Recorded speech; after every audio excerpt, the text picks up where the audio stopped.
Yes. So I'm putting on my presenter hat again, and I'll be sharing about Bama maps, and then straight after theater that reconnects.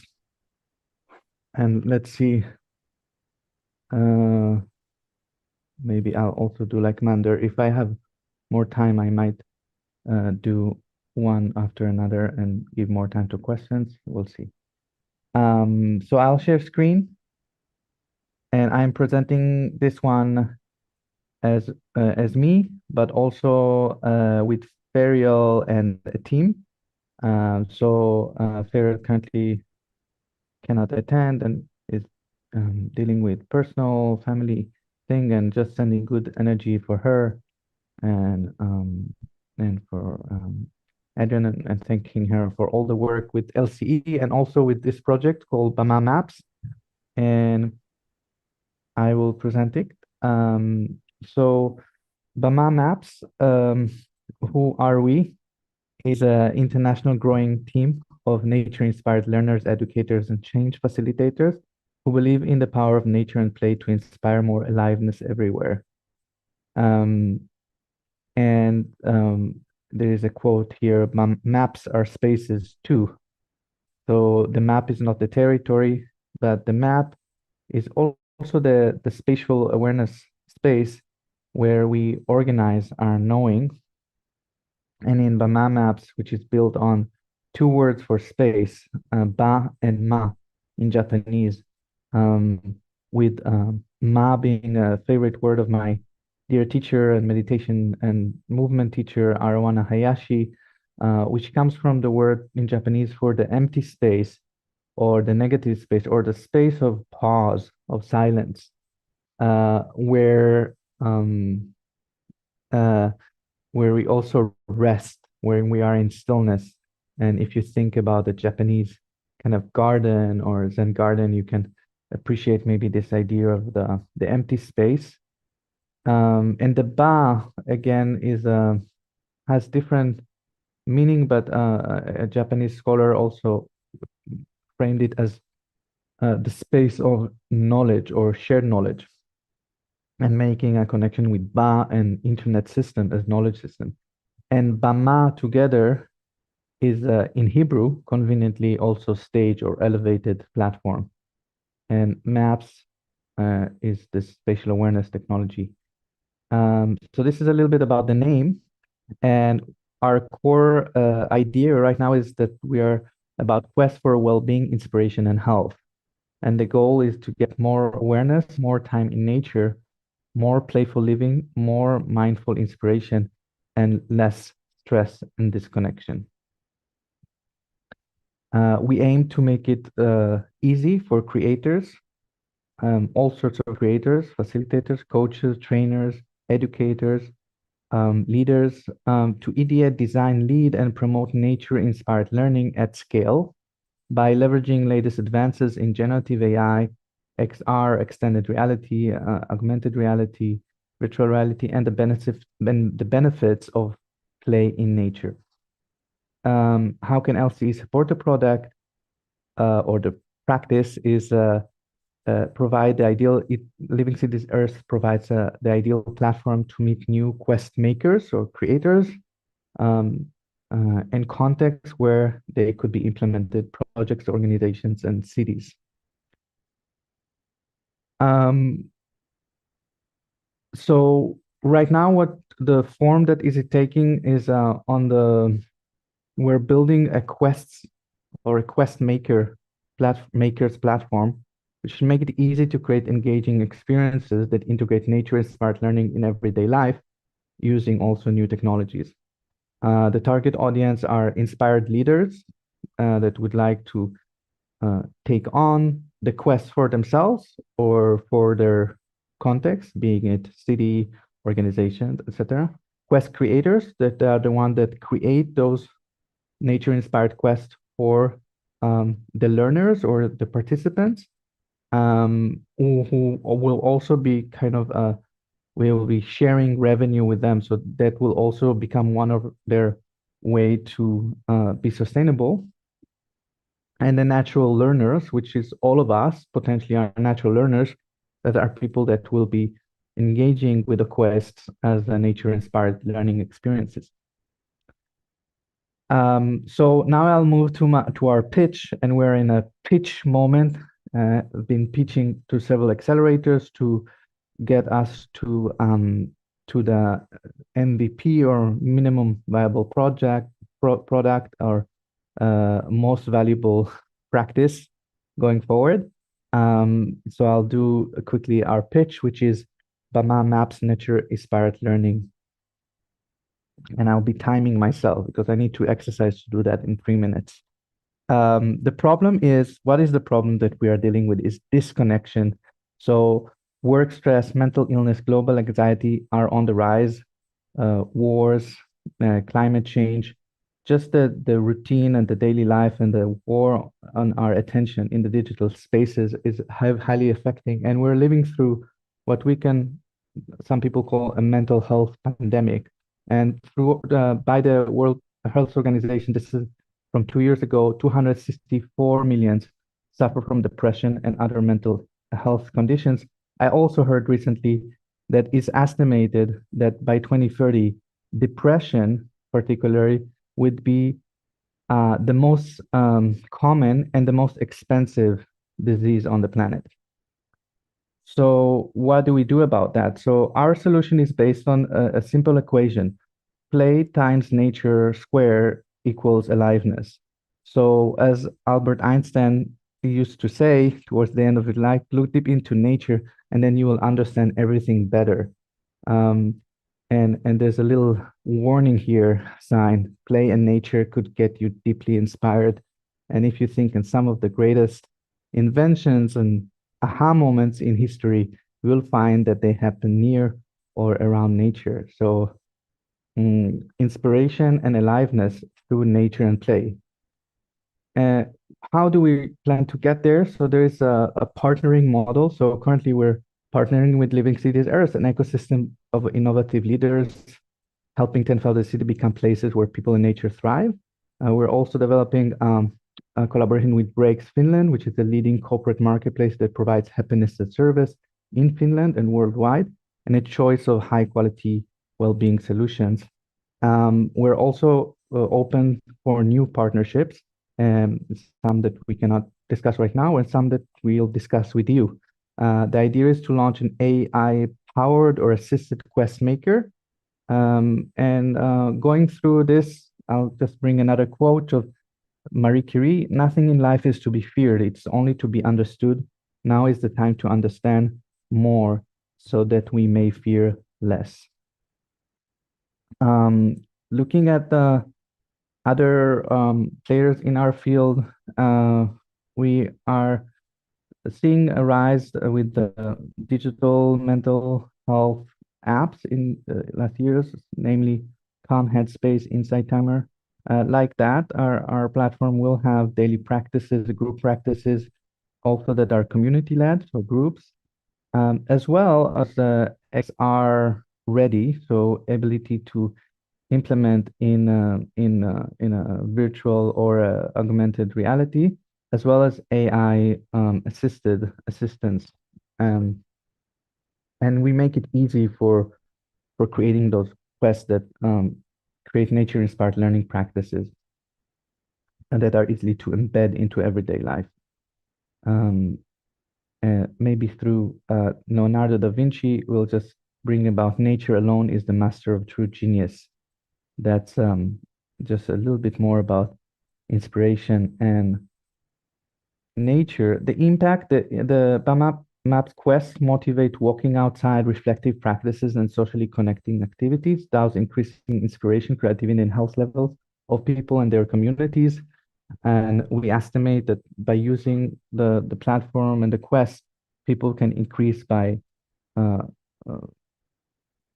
considerable way their time in nature, and in that their level of inspiration and health will grow.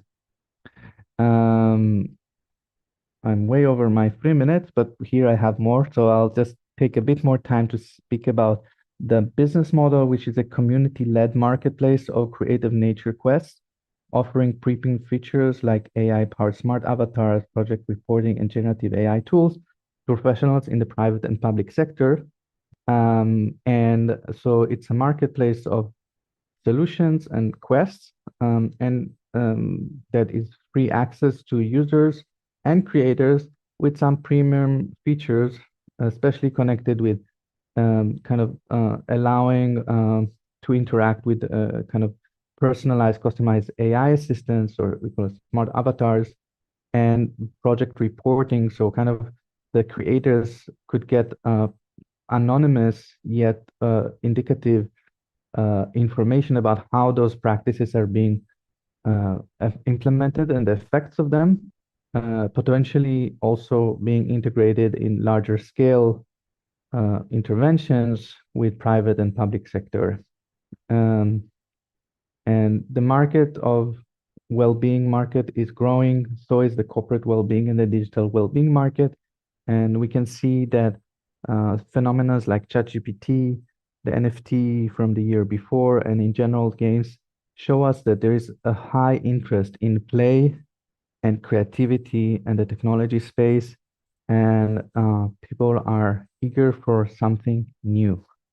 Um, the team includes, this is not everyone in the team, but me and Ferial are co-founders. We're incorporated in the UK. Cristiano is a developer from Italy and working with us. There are others that are not on the slides that are supporting us, and we're also calling you and other people to join, both as advisors and as team members. Bring this quote here: every dream begins with a dreamer, Harriet Tubman.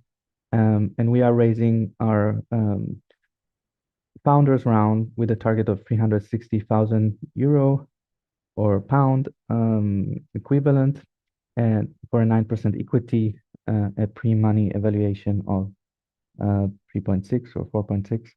And we're doing that through applying to accelerators, but also we are calling already for quest creators, so creative nature quest creation, and we are having a demo day in 21 of February where we're going to show a little bit what we're already creating, and we are interested to already start to onboard the potential nature quest makers. So if you are a nature quest maker potentially, and you want to learn with us how to ideate, design, create, and train AI assisted models to create nature quests with us, then we're very interested in that, as well as pilot projects and um, um, use cases that we can develop as a proof of concept or fit to market, depending on the context.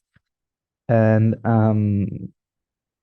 yes, I'm going to move to the last slide and check my timer. That was 9 minutes, but I took my time here, and I'll just say that I'm really interested to hear more questions and see if people here that are listening want to ask something about that. Otherwise, I'll take a little break and move to the next one. Just checking. I'll stop sharing. Okay. Marilyn. Hi, Yuri. Yeah, another winner here, I would say.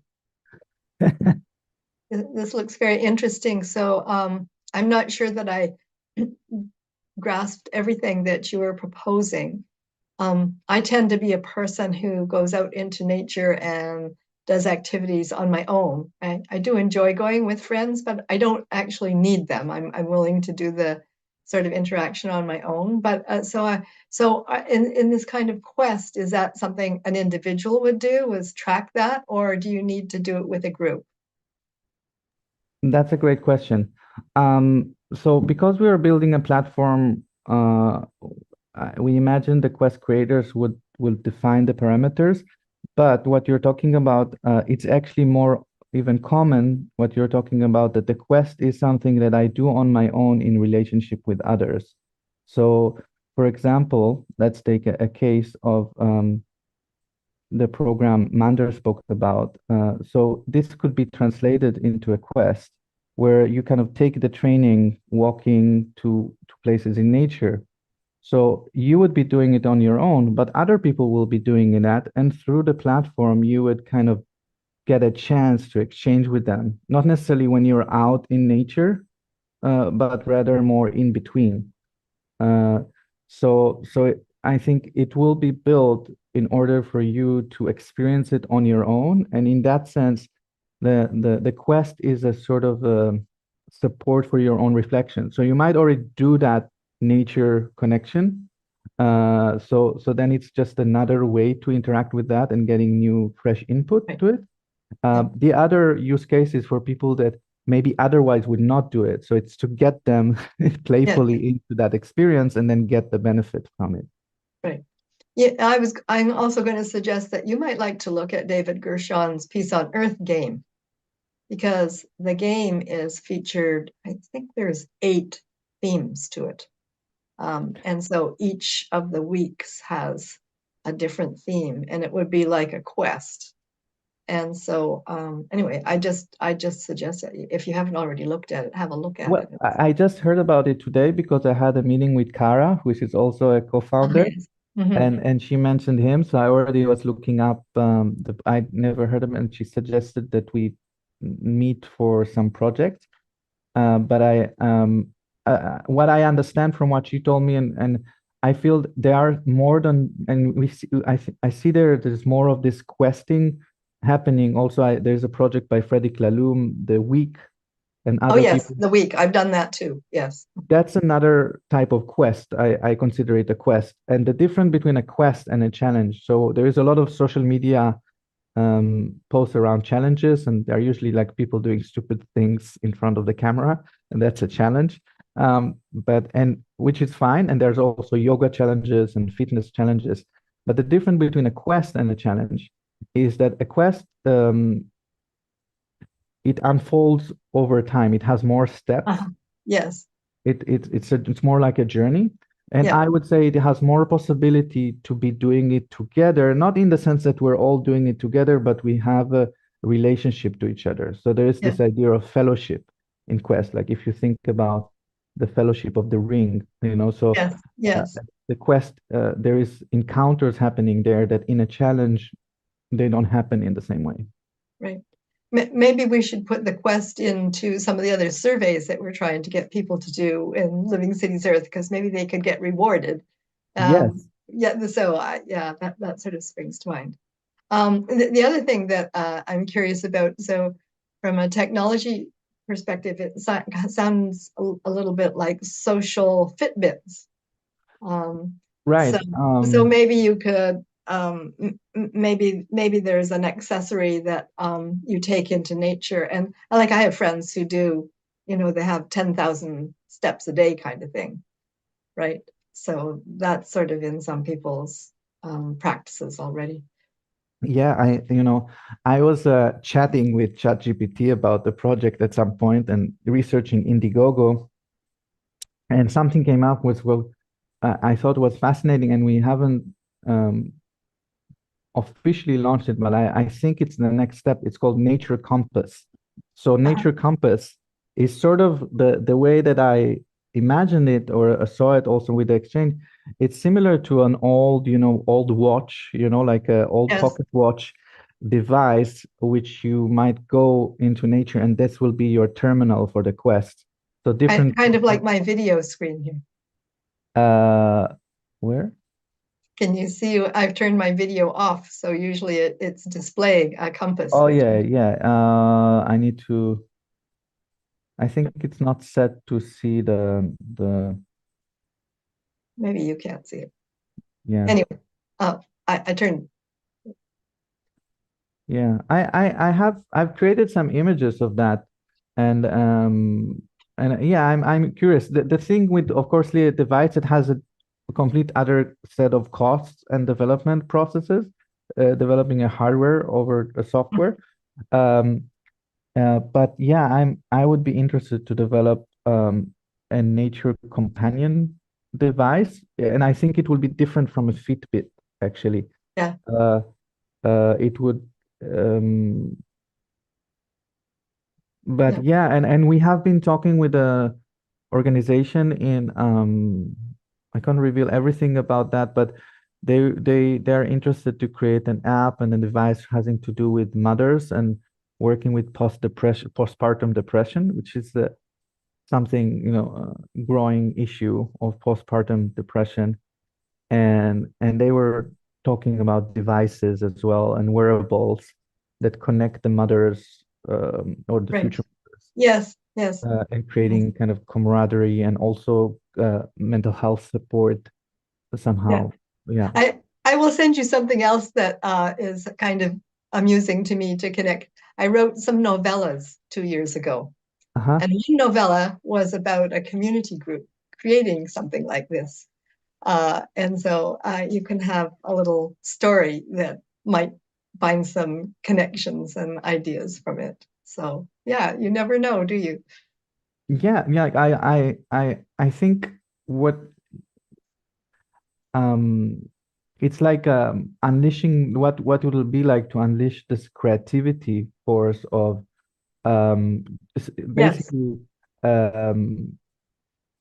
so how I can imagine it, and you said about rewarding, because I think that's something that is not in the presentation, but I'm very curious to develop somehow, or this is like the long game of it, that at some point those quests can actually reward. So you can yes, so you can get paid for doing things that are good for you, but not in a weird way or in an unhelpful way. Right now, countries are paying people to not work in a way that is actually discouraging them from their self-esteem, because I'm not against, welfare, or universal basic income. I'm even for it, but I do notice that also working with migrants, refugees, people that are supported and don't feel that they have value, their mental health is not great.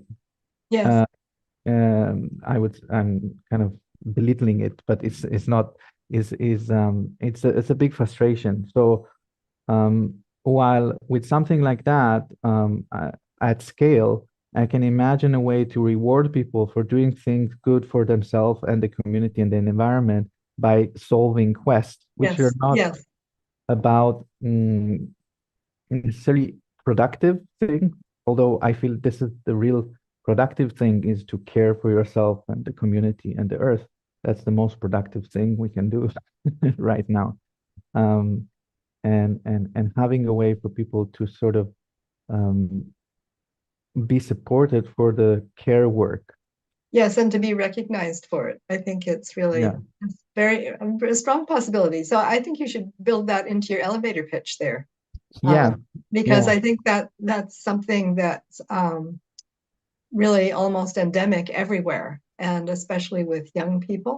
But I can see the possibility of working with migrants as well, of giving them a possible focus for wherever they are right now, and then building quests that inspire them to be able to move forward and interconnect. Like I think that's also part of the value of what you're doing is creating the relationships between the questers.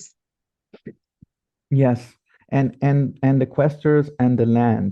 And as someone that worked with migrants and refugees here in Italy, I notice, and I know this in myself because I'm a sort of a privileged migrant in Italy, that the capacity to succeed or integrate into society, um, so the chances of doing that improves if you're able to connect with the land in some way. And it's a lot of the time people are doing it subconsciously, but I know this in some people that have succeeded more than others And you're saying like connect with the net, you mean the network? with the nature, with With with nature. Oh, with nature. with the Yes, okay. new nature, like Yes, creating new roots with the land. yes, yes. With the Uh, land. Yes, yes, yes, yes. because it's not something we think about or Oh, as a need or as a factor of yes, integration. But I yes. I just for observation, I noticed that when people are somehow intuitively or led into connecting with this new land and kind of creating their new I would say, spiritual roots, Yes. then they find it easier to integrate in other ways. Yeah. I've noticed that some practices like David Spangler and the Lorien group often ask their participants to not only locate themselves in the usual geography map, but on the land of what indigenous tribe. So they become connected to the land and the indigenous people who lived there in the traditional, in ancestral times. So I think that's also really interesting because the quest in nature perhaps can also be taking us back into the ancestors who were much closer to nature, and that I think is another way for us to remember how we're all interconnected. Mm. Yeah. So yeah, I really I wish you very well with this proposal and the project. I can I think that it would be very powerful in cities. So, being able to leave wherever you're living in a city and maybe use one of your um, compasses to find something really reconnected with nature in cities. Um, a whole series of maybe possibilities, I think, would be very powerful. Yeah, and there has been some other organizational partners or people I met with working towards they call it like deep social mapping or deep social mapping, and there's one in the UK, Earth Museum, and other Echo GPX. They're also working on something like that.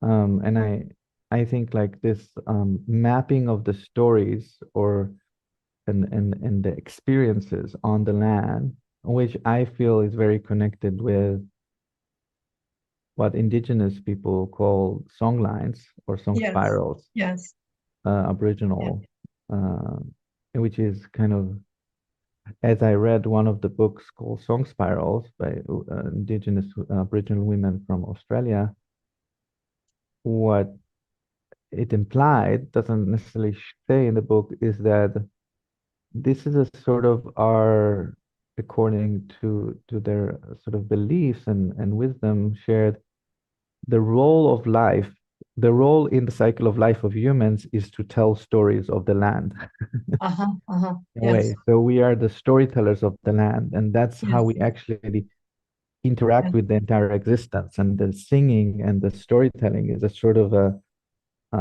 part of the creation itself. yes. I actually have a colleague in Australia, Wendy Hastrick, she's an architect and she does deep earth architecture.